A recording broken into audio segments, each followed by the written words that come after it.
All right, good morning, Moss. It is Wednesday morning, about 10:20. I promised a video on problems number 4 and 5 from the week 4 study guide, so that's what we will do.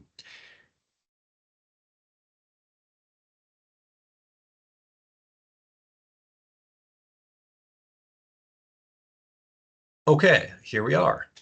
This is number 4 from the week 4 study guide. So let's get into it. We're now on failure of full lamina that are thin.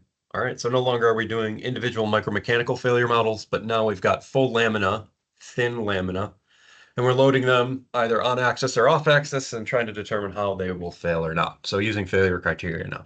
Okay, so here we go. We got a point in a unidirectional lamina under biaxial loading as shown. If the composite has known strengths and material coordinates of determine what positive value of sigma naught would cause failure according to maximum stress criteria and Psi-Wu failure criteria. Okay, so maximum stress criteria, Psi-Wu failure criteria, these are just two different failure criteria that we can use for lamina failure. But I think what's more important here at the start is that we lay out generally the procedure. All right. So we see that we have sort of an off-axis loading, 45 degrees.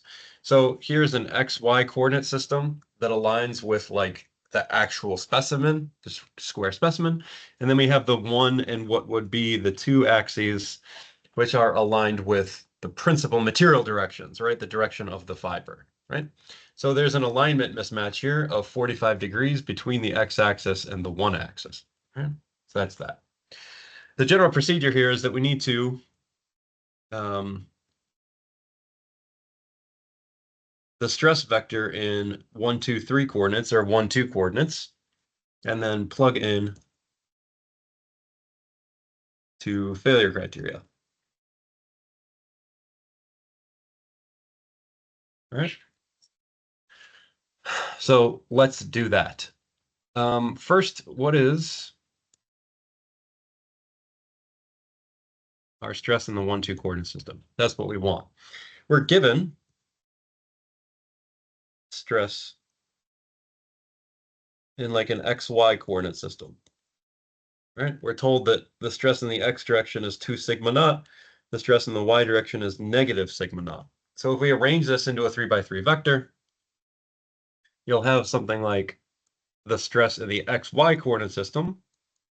Usually we will give it as sigma X, sigma Y, tau XY. And so here, for this particular problem, sigma X is 2 theta naught. That's given here. And sigma Y is negative theta naught. And we're not told anything about the shear, but we're going to assume that it's 0. So this is your stress vector that exists in the XY coordinate system. All right. Now what we need to do is we need to transform this into a stress vector in the 1, 2 coordinate system, the principal material directions. Okay. So to transform,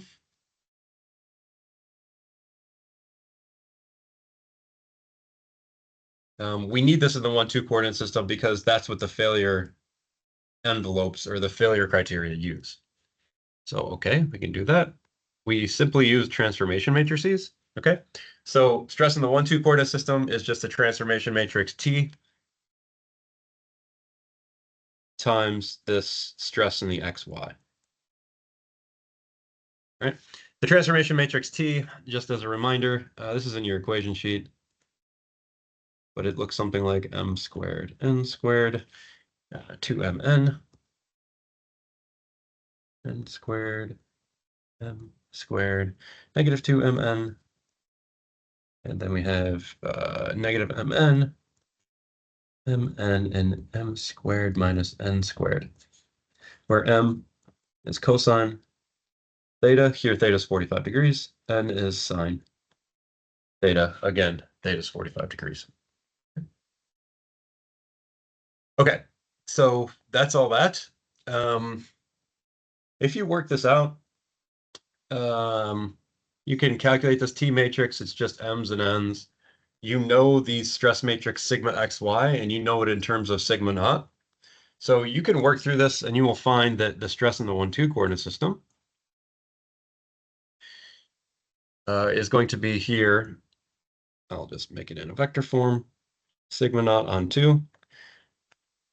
Sigma naught on 2.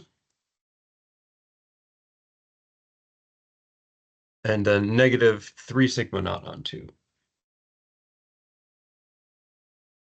All right, and this is in the 1-2 coordinate system. So this is equivalent to stress one direction, stress two direction, and then shear 1-2, what we call sigma 6. Yeah, we call this sigma 6. It's probably a little bit better to call it just sigma 6. Okay, so this is important for us, and we're going to carry this through to our failure criteria. Okay, so now let's talk about our different failure criteria. Let's look at part A, which is the max stress criteria.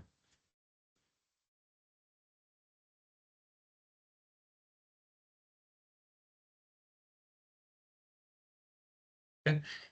You can go to your equation sheet for the max stress criteria or the class notes, either one's fine. But the max stress criteria basically says that if any of the principal stresses exceeds the stress which would cause failure in that direction, it's going to fail. So I'll just pull it from the equation sheet here. And this is the basic criteria. The max stress theory says that your composite will fail if any of the following criteria met. Sigma 1 is greater than F1, sigma 2 is greater than F2, sigma 6 is greater than F6. Okay?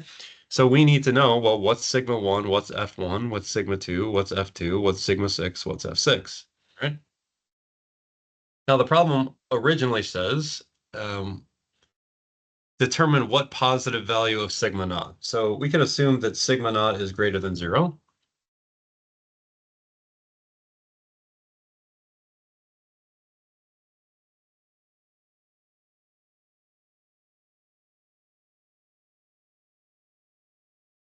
You can see then, if sigma naught is greater than 0, that sigma 1 will also be greater than 0.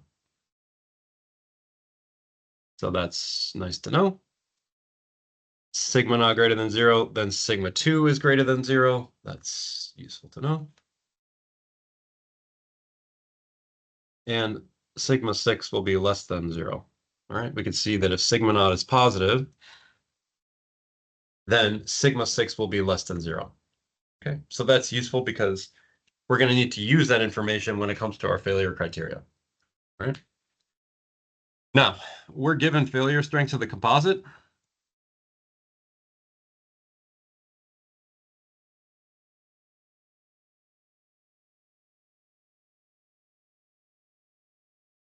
We're told that way back at the beginning of the problem. These are all the failure strengths for the composite here.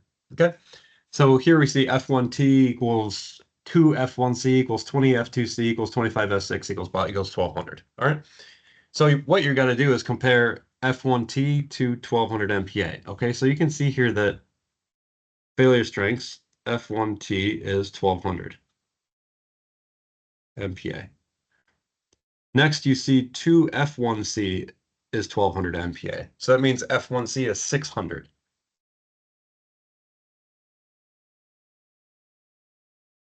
Next, 20 F2C is 1200. So F2C is 60.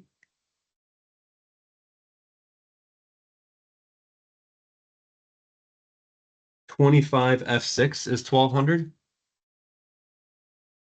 So F6 is, oh gosh, I guess I should probably, so I don't mess up. It's 1200 over 25, 48. And finally, 30 F2T is 1200 MPa. All right, so F2T is 1200 divided by 30, or 40 MPa. All right, so these are all of the failure strengths in the various directions.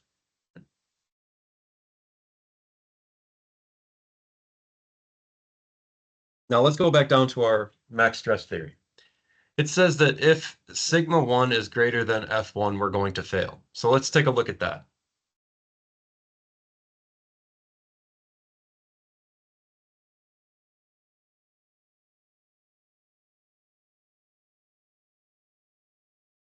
All right. Now, when it comes to F1, the question is, are we using the failure strength and tension, F1T, or the failure strength and compression, F1C. Since we know that sigma naught is, or sigma 1 is greater than 0, that we will need to use F1T. All right. So we've plugged these things in here.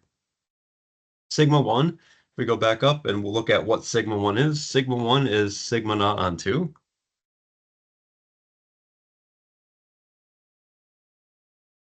If this is greater than F1T, you're going to get failure. So if sigma naught over 2 is greater than, what is F1T? F1T is 1200 MPa.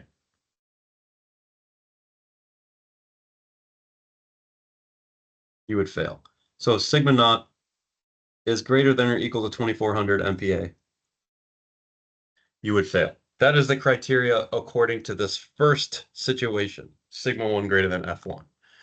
So if sigma naught is greater than 2400, you will fail in longitudinal tension, F1T. We also need to consider the other failure criteria, so it fails if any of these conditions are met. So let's look at criteria number 2, which is sigma 2 greater than F2.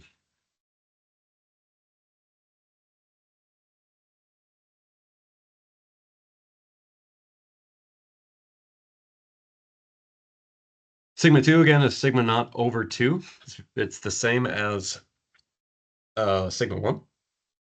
F2, here we're going to use F2T, since sigma naught being positive means we're going to be in tension.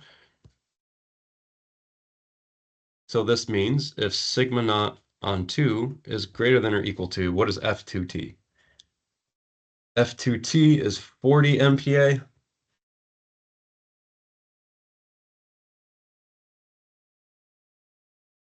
We're going to fail.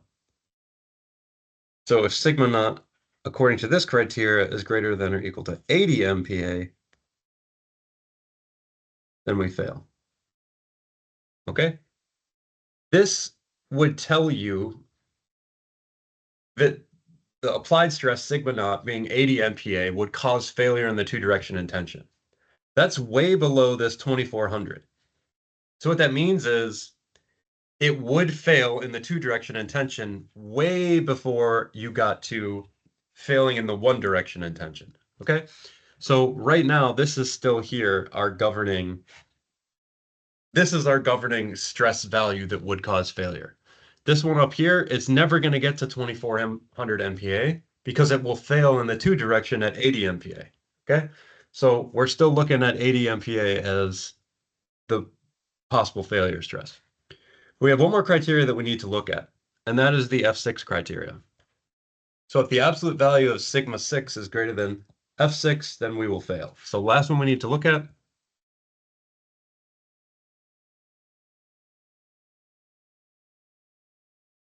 All right, the absolute value of sigma 6, you can go back up and check this, but it's 3 sigma naught over 2.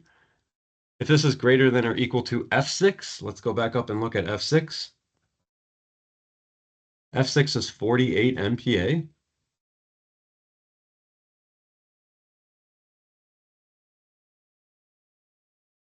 Then we're going to fail. All right, so a little bit of quick math here says that if sigma naught is greater than 96 over 3, which is 32, that would cause failure.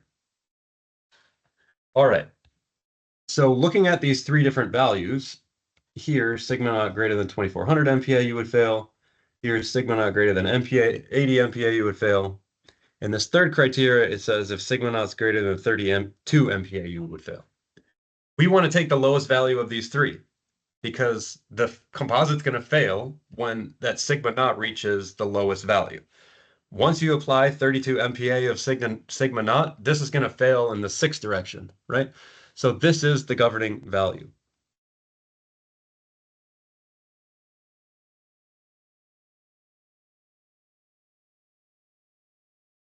All right, so this is your answer for part A.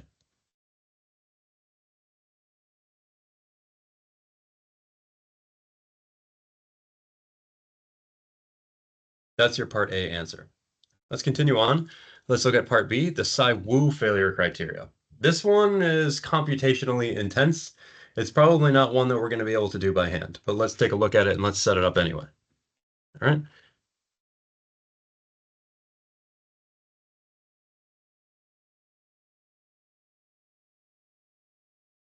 Let's pull the Sai-Wu criteria in here and let's talk about it. So the Sai-Wu failure criteria is the following.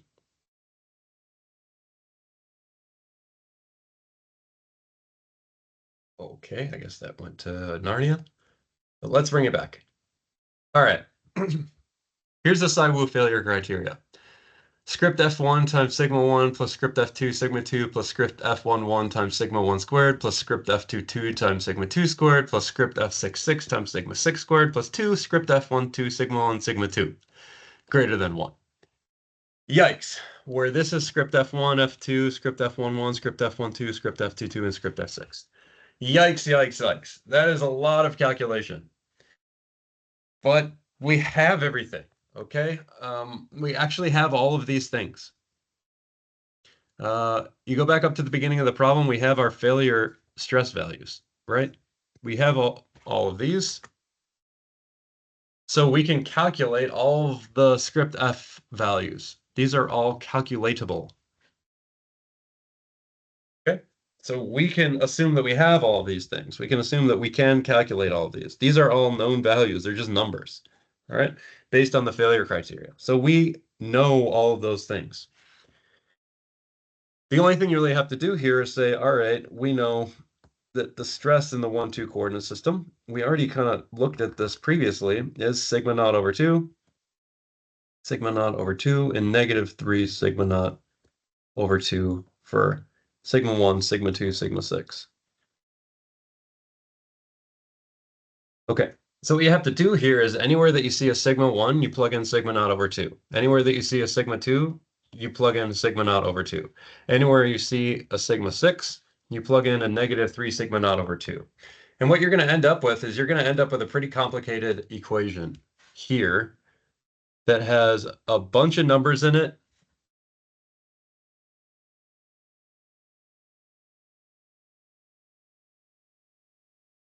And sigma naughts, right?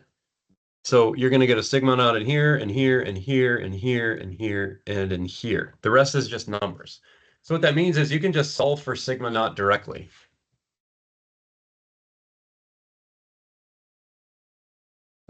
It's long and it's arduous. I recommend doing this like computationally, but if you work through this, then the answer that you get is 28.8. Okay. So I'm just kind of giving you the strategy for how to do this. I wouldn't ask you to do something like this on an exam. This would be way too much calculation for an exam, way too much algebra. But if you have computational tools like MATLAB, Excel, etc., you can do this guy. All right. So that's number 4. Let's talk about number 5 for just a second. Number 5, I think I'm going to tell you to skip number 5. Number 5 requires a lot of computation, and I don't think it's all that great for to like work through it. We can talk about it. Let's maybe set it up and then we will just leave it at that. Okay, so here's number 5. Kevlar epoxy composite tube has an outer diameter 25 millimeters and a wall thickness of 2 millimeters.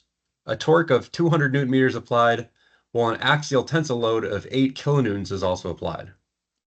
Determine the factor of safety against failure if the winding angle is 30 degrees or 45 degrees. Use Psi-Hill. All right, so this is a very like real world practical type problem. You might end up designing some shaft in the future by filament winding, and you need to know like, all right, how much load can it hold if I have a winding angle of 30 degrees versus 45 degrees? And by winding angle, I'm talking about sort of this angle here. So let's examine like the surface of this particular part. Like let's look at a particular element and sort of sketch that guy. If you look at an element here, you're going to have fibers that are kind of moving in this direction. And that is going to be relative to like a global coordinate system. So here you have an XY coordinate system. This is like the coordinate system of the tube, x-axis along the length of the tube, and y is like the hoop direction. But you also have what are material coordinates. So material coordinates are those which align with the material direction. So here's the one direction, here's the two direction. And these have some sort of angle between them. And we're asked about this angle. What if this angle theta is 30 degrees? Or what if it's 45 degrees? So these are the two choices of angle for the angle theta for this particular problem. And they're asking us, what's the factor of safety against failure according to the Tsai-Hill criteria in these two conditions, where theta equals 30 degrees and theta equals 45 degrees. Okay, so in order to use failure criteria, here's your Tsai-Hill failure criteria. I'll just, remind you what it is. I'll bring it back in here.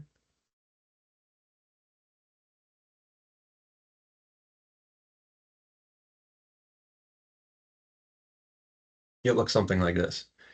The composite's going to fail if this condition is met. All right, fair enough. So what we need, if we're going to run this theory, is sigma in the 1, 2 coordinate system, which remember is sigma 1, sigma 2, sigma 6. This is the stress in the principal material directions. This is obtained from a transformation of what we know in the XY coordinate system.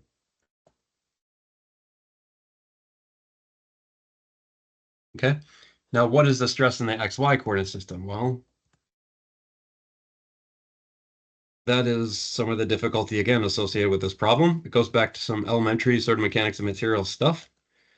But generally, the stress in the XY coordinate system is sigma x, sigma y, tau xy. Now, in order to calculate sigma x, sigma y, tau xy, you have to know your elementary mechanics of materials, where if you apply a torque, how much shear is generated. And if you apply a longitudinal tension P, how much axial stress is generated. So generally, you would calculate the stress in the x direction as P on A. This is an axial stress, load divided by cross-sectional area. Sigma y is going to be 0, and tau xy, this is TR on J.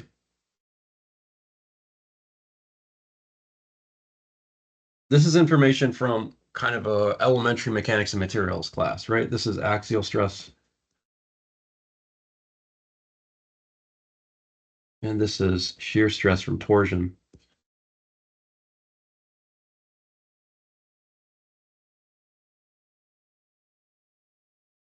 Right.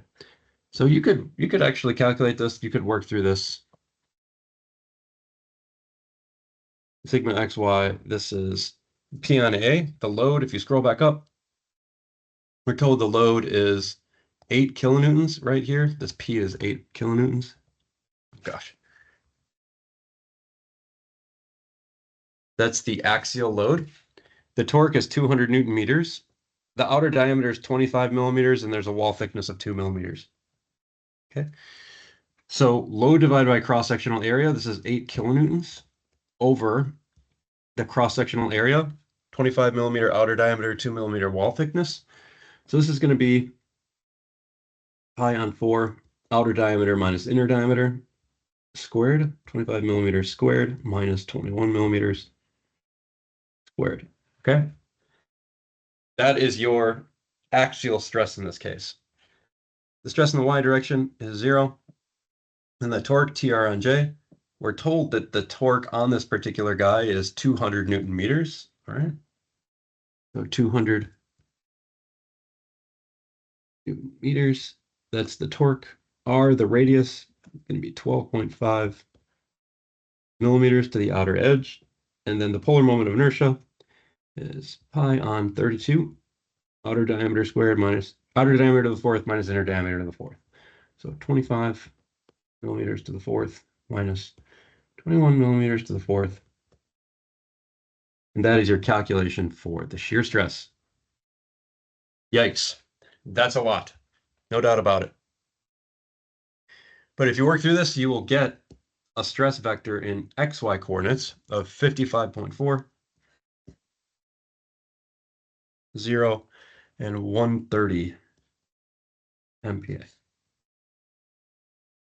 So if you do your calculations, those are the stresses that you should see in the various directions, right? Now that we have stress in the XY coordinate system, you need stress in the 1-2 coordinate system. And the stress in the 1-2 coordinate system depends on the angle that you use. Okay, so let's say for theta equals 45 degrees, you have some transformation matrix that you can apply. Or again, reminder, your transformation matrix uses like m squared, n squared, where m is cosine theta, n is sine theta, et cetera, et cetera. Okay, and so if you transform this for the 45 degree, you will get a stress vector in the 1-2 coordinate system, the principal material axes of 158, negative 102, and negative 28 MPa. For theta equals 30 degrees, it's the same process, except you're going to get slightly different answers because you're transforming by 30 degrees, not by 45 degrees. Okay. So if you transform by 30 degrees, you're going to see 154 MPa for sigma 1, negative 99, and 41 MPa. Okay. So those are now the stresses in the principal material directions, right? The 1-2 direction, 45 degrees and 30 degrees. Let's focus on the 30-degree case for now. So now we do failure criteria.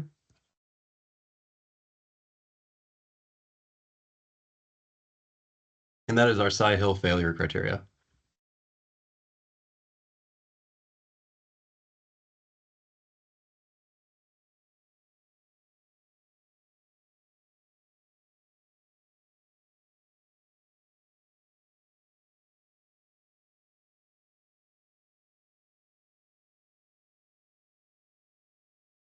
All right, it's 1 over safety factor squared. Remember, we're solving for the safety factor here. We're solving for safety factor. All right. We have sigma 1, we have sigma 2, we have sigma 6. They vary depending on whether we have the 45-degree alignment or the 30-degree alignment, but okay, we can assume we know what they are. The next thing that we would need is F1, F2, and F6. Once you have F1, F2, and F6, then you can solve for safety factor because we have everything else. All right? So the question is, what is F1? Because we have two options. Is F1 F1T or F1C? Is it the failure direction in the one? Is it the failure in the one direction in tension or the failure in the one direction in compression? F1T or F1C? So this is the question. Do we use F1T or F1C? And you'll see that because we have tension for sigma 1, we want to make F1 F1T. We want the tensile value. So since sigma 1 greater than 0, use F1 equals F1T. Similarly with F2, since sigma 2 is less than 0 in this case, we'll use F2 is F2C because we're now in compression in the 2 direction, right? F2C. Sigma 6, we'll just use standard sigma 6. All right. So let's go up and back to our problem statement and understand what's F1T, F2T, all that sort of stuff. So here, these are all the failure strengths of this particular guy, F1T, F2T, F6, and then here's F1C and F2C. Okay. So for this particular problem, we need F1T, which is 1400 MPa. We need F2C, which is 158. And we need F6, which is 49. All right. So I'll bring that down here. F1T is 1400 MPa. F2C You could scroll back up, remind yourself, but F2C is 330, 158, and F6 back up at the top is 49 MPa. Okay, so now we have all of these things. We have everything. Bang, bang, bang. Those go here, here, here, and here. You have everything on the left-hand side now. You can solve. And if theta is equal to 30 degrees, then safety factor turns out to be 0.95. And if theta is equal to 45 degrees, the safety factor turns out to be, should I have this right? 1.15. So the point is that winding angle matters. In case of theta equals 30 degrees, you see a safety factor here that is less than 1. If the safety factor is less than 1, that means that this predicts that the object will fail under the loading conditions that you prescribe. A safety factor greater than 1 means that this thing will survive, not fail, under the conditions that we prescribe, right? So there's a lot going on here, but the basic strategy for these failure criteria is always the same. It's I need to get the stress in the principal material coordinate directions, right? Sigma 1, sigma 2, sigma 6. And then I need to understand what my failure strengths are. F1T, F1C, F2T, F2C, and F6. Sometimes those are given. Sometimes you have to calculate them. Once you have all of those things, pick your failure criteria, whether that's max stress theory, Tsai-Hill, or Tsai-Wu, and then just do your computation. All right. So that's it for this video. That's problems 4 and 5. That's lamina strength. That's thin lamina strength. So we'll leave it here. I'll stop the recording, and we will meet Thursday tomorrow. Okay, so I will see you then.